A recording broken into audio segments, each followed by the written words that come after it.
Grande est ma joie de vous savoir si nombreux en train de suivre face à face. Nous disons grandement merci au DG, Rabbi Maketa. Je dis grandement aussi merci à la maison New Smiley pour sa production et à notre partenaire privilégié, elle et lui. J'étais en train de dire elle et lui.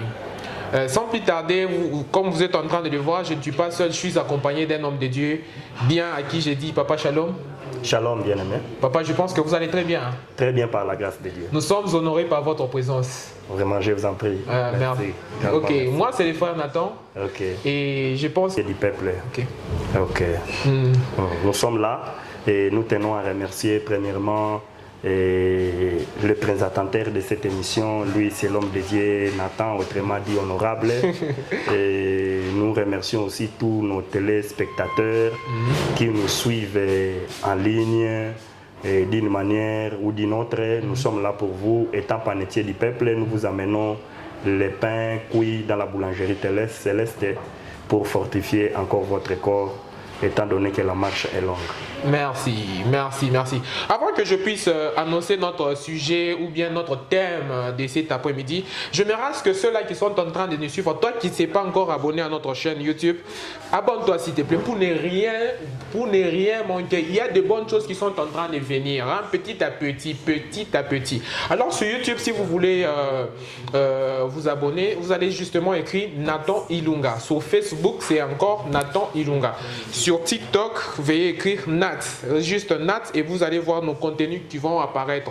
Alors papa, les abonnés ont pu demander à ce que je puisse changer d'intervenant. Okay. Et les abonnés aussi ont suggéré, nous ont donné leur sujet qui est en train de faire fureur ces derniers temps. Ouais. Et comment procéder ou bien comment faire un très bon choix en tant que chrétien. Okay. Tel est notre thème ou bien notre sujet de cet après-midi. Merci bien. Voilà. Merci pour la parole nous accorder. Je vous en prie. Étant chrétien, cette émission, je crois bien, plus adressée aux chrétiens d'une manière interne et d'une manière externe, c'est adressé à tout le monde. Exact. Et à tous les jeunes qui nous sommes. Et nous demandons à tout le monde de suivre vraiment attentivement cette émission, ça va nous réconforter. En fait, la matière de choix, c'est vraiment une matière plus complexe. Et d'une manière ou d'une autre, nous allons essayer de les développer selon que vous allez nous conduire dans votre administration de l'émission. Je ne sais pas si vous nous donnez la place de commencer. On va commencer. Ouais. On a déjà commencé, vu que déjà on vient à peine d'annoncer le sujet. Notre première question est celle à savoir, quels sont les critères les plus importants à considérer dans le choix du conjoint? Dans le choix du conjoint. Voilà. Bon, avant de parler des critères, voilà, il est de préciser une chose. La matière des choix, c'est Dieu qui en est le précurseur. C'est Dieu qui en est le précurseur. Nous ne faisons que imiter ce que Dieu avait fait. Yes. Parce que depuis Genèse chapitre 2 jusqu'au chapitre 2 verset 18, Dieu dit, il n'est pas bon que l'homme soit seul. Exact. Je lui ferai une aide semblable. Vous voyez que Dieu s'est dit en lui. En créant Adam, il va émettre un avis en disant qu'il n'est pas bon que l'homme soit seul. Je lui ferai une aide semblable. Et cette aide semblable, c'était la présence d'Ève qui était une partie d'Adam. Donc nous voyons que Ève était le choix de Dieu pour Adam. Voilà pourquoi vous allez vous rendre compte quand ils vont manger les fruits qui leur avaient été interdits dans le jardin. Écoutez ce que Adam va dire. Quand Dieu va demander à Adam, Adam, as-tu mangé à l'arbre dont je t'avais interdit? Écoutez ce que Adam va dire. La femme que tu as mise à mon côté. C'est comme si le responsable premier de ces péchés, c'était Dieu. Si Ève n'était pas là, Adam serait dans la perfection. Alors la présence d'Ève, c'est je peux dire un prétexte et une justification fallacieuse de la bouche d'Adam pour dire que la femme que tu m'as donnée, c'est elle qui m'a conduit dans cette erreur. Voilà pourquoi À partir de cela, Dieu a laissé la liberté à tout le monde de se choisir comme il veut. Mais le choix dans la Bible est précisé quelque part dans le livre de Deutéronome, 30 verset 19. Dieu dit ceci: je prends en témoin la terre, le ciel et la terre. Il y a deux chemins devant toi. Il y a un chemin de la vie et un chemin de la mort. Moi, l'Éternel, je te conseille, je veux que tu choisisses la vie, afin que tu vives, toi et ta postérité. Mais en matière du conjoint, Dieu a laissé le libre choix, la liberté à tout le monde de se choisir pour ne pas tomber dans l'erreur de ce qui s'est passé dans le jardin. Parce qu'il a donné Ève. Adam va dire la femme que tu m'as donnée. Désormais, l'homme a le libre choix de se choisir comme il veut. Homme de Dieu. Mais c'est comme qui dirait, vous contredisez les prophètes qui sont en train de dire que Dieu m'a dit que c'est telle sœur que tu dois épouser. D'après ce que je suis en train d'entendre sortir de votre bouche. En fait, ce n'est pas forcément ça. Ce n'est pas forcément ça. Ça fait partie aussi des critères. Bon, en fait, quand j'ai évoqué l'idée selon laquelle Dieu a laissé à l'homme la liberté dans le choix du conjoint, cela ne veut pas dire qu'il ne peut pas accompagner l'homme pour l'aider à bien choisir. Ça va? Expliquez un tout petit peu sur ça, s'il vous plaît. C'est-à-dire quoi? Voilà. C'est-à-dire quoi? Dieu est avec nous. Ça va? Yes. Le premier pas, c'est nous qui le faisons. Ça va? Yes. C'est nous qui le faisons. Mais le pas suivant, Dieu est là comme accompagnateur. En nous donnant l'intelligence, en nous donnant aussi son esprit. Parce que l'esprit de Dieu étant en nous, c'est un orientateur. Il nous conduit dans toute la vérité. Mais loin de là, il y a aussi l'intelligence. Voilà pourquoi l'apôtre Paul dit quelque part: je prierai avec l'intelligence et avec l'esprit. Donc, en matière du choix, Dieu peut intervenir. Voilà pourquoi les hommes de Dieu peuvent intervenir, mais ça ne peut pas être les critères sine qua non. Parce qu'à cause de ça, nous constatons beaucoup de divorces. Les prophètes avaient dit: Dieu m'a fait voir, c'est toi la femme de ma vie. Et subitement, il y aura le divorce. Je me demande si c'est Dieu qui peut favoriser qu'il y ait union pour un temps et divorce pour un laps de temps. Donc, parler des prophètes, c'est vraiment une vérité à prendre avec beaucoup de pincettes et de réserves. Alors, tout ça. Voilà, nous rentrons sur notre première question, c'est à savoir que quels sont les critères les plus importants à considérer dans le choix d'un conjoint? Parmi les critères, j'ai énuméré deux principaux critères. Il y a les critères endogènes, internes, qui sont liés aux causes internes. Il y a aussi les critères exogènes, qui sont liés aux causes externes. En fait, je suis d'avis qu'on ne fait pas le choix pour l'homme. C'est l'homme qui fait son propre choix. Moi, je suis d'avis, on ne fait pas le choix pour un homme. C'est l'homme qui fait son propre choix. Allons-y. Comment c'est là? Voilà. Parce que l'homme est le premier responsable de tout ce qui peut lui arriver en bien comme en mal. Nous, les pédagogues, nous disons que l'enfant, il est au centre de son éducation.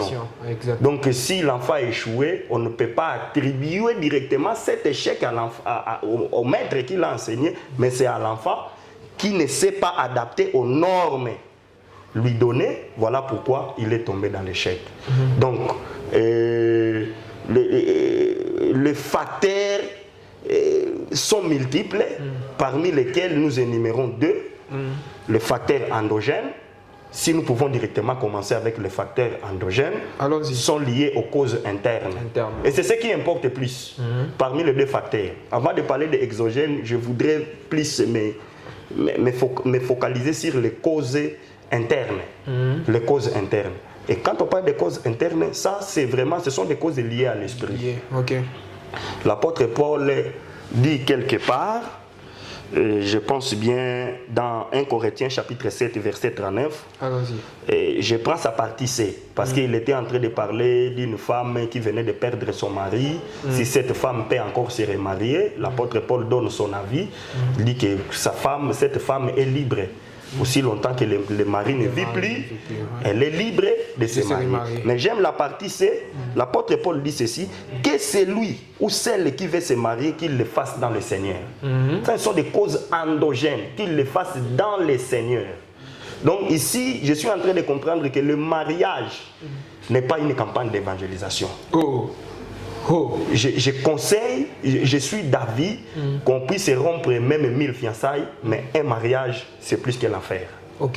Rompre 1000 fiançailles vaut mieux que rompre un mariage. Parce qu'avec les fiançailles, si ça ne va pas, on peut rompre.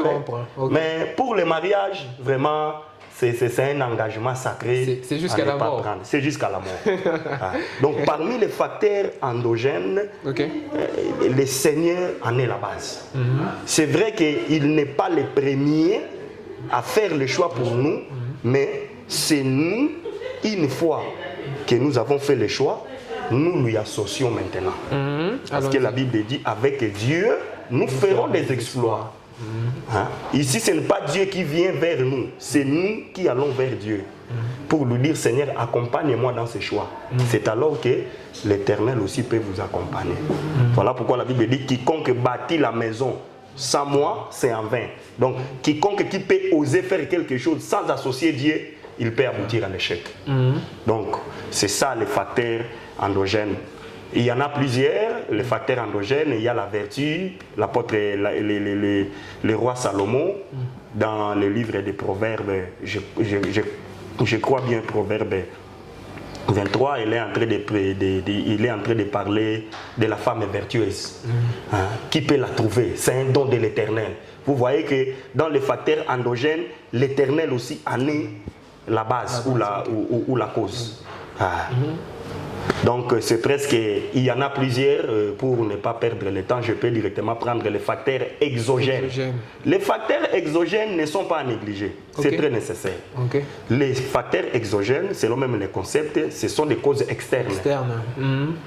Les jours où Dieu fabriquait, Dieu était en train de former Ève, Adam était dans un profond sommeil.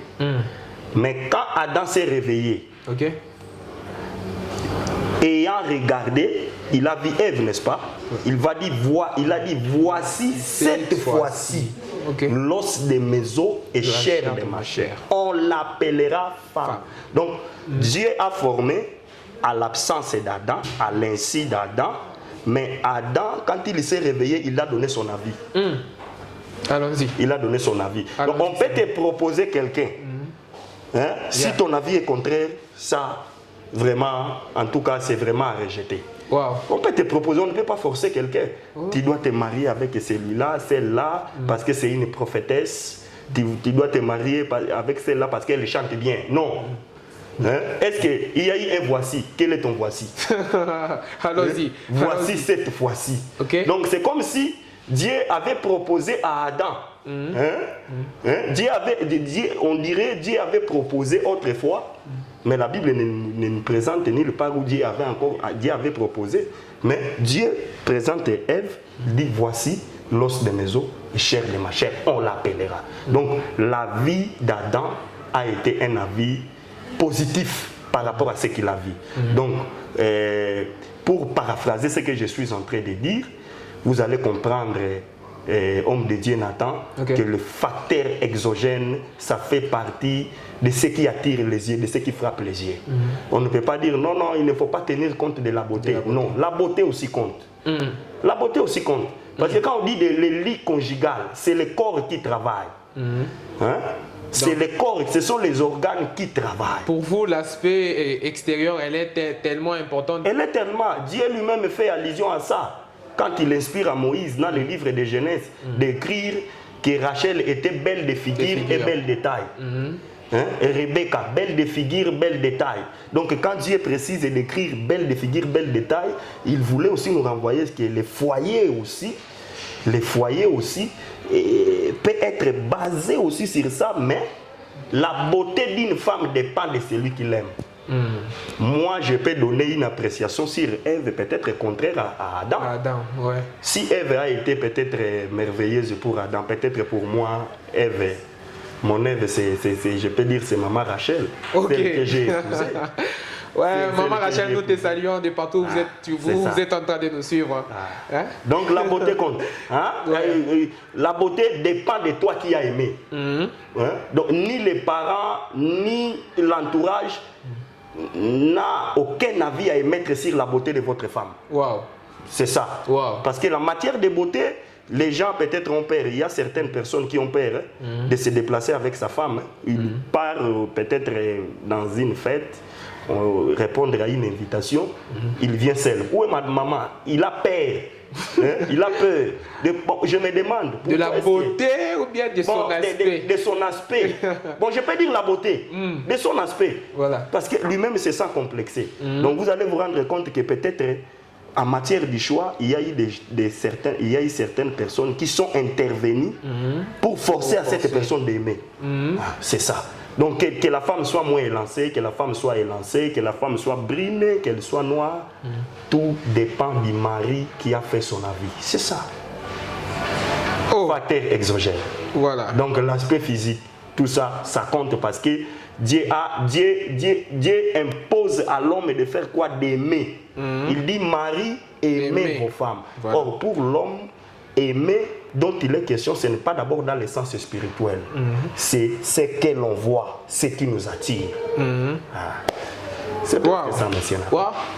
Eh bien, Pasteur, je tiens à vous informer que nous sommes déjà à la fin de cette émission. Vraiment. Un mot de la fin? On allait beaucoup dire, mais comme Dieu, c'est aussi un Dieu de temps et de circonstances. Voilà. Et nous avons aussi reçu l'esprit de l'ordre. Gloire soit rendue à Dieu. Je pense qu'à la prochaine occasion, on pourra développer un autre sujet. Voilà. Qu'il plaise à Dieu, que nous revenions encore dans ces studios pour développer davantage. Merci, Pasteur. Alors, je tiens toujours à le dire, à vous rappeler encore de vous abonner. Comme je vous ai dit, il y a des bonnes choses. Il y a des bonnes choses qui sont en train de venir. Abonnez-vous à notre chaîne YouTube Nathan Ilunga, sur Facebook Nathan Ilunga, sur TikTok, vous écrivez seulement Nat, N-A-T-H. Ouais. Quand vous écrivez ça, vous n'allez pas manquer de nos contenus. Ah, Pasteur, j'aurais aimé à ce que nous puissions continuer, mais faute de temps, faute de temps. Alors, nous sommes à la fin de cette émission. Même 2-3 personnes, si vous pouvez saluer quelques personnes qui sont en train de nous suivre. Sans oublier. Je salue premièrement mon épouse, ma chère épouse. Et maman Rachel Kokolo Bachoulou, que j'aime bien. Et je salue mes papas, mes encadreurs spirituels. Je vois mon père, le pasteur John Mouloumé, pasteur Stéphane Samba, sans oublier mon père. Lui, c'est le berger Monzoto, Jimmy Monzoto, que je salue en passant. Le patron de tous les patrons. Lui, c'est un papa, un boss à Lubumbashi. Merci vraiment. Voilà. Toutes les bonnes choses, sans oublier la famille et tout le monde, vraiment, nous vous saluons au nom de Jésus-Christ. Merci. Alors, sans oublier aussi de mon côté, je tiens à dire merci à un homme de Dieu bien, que je lui dis grandement merci d'avoir pu accepter de nous recevoir. J'ai cité Papa Serge Kalonji, il nous suit déjà de quelque part. Merci Papa. Merci à toutes ces personnes qui continuent toujours à nous encourager. Vous êtes tellement nombreux. Amen. Que je ne saurais pas citer vos prénoms. Et on se retrouve juste à la prochaine. Merci. Ok.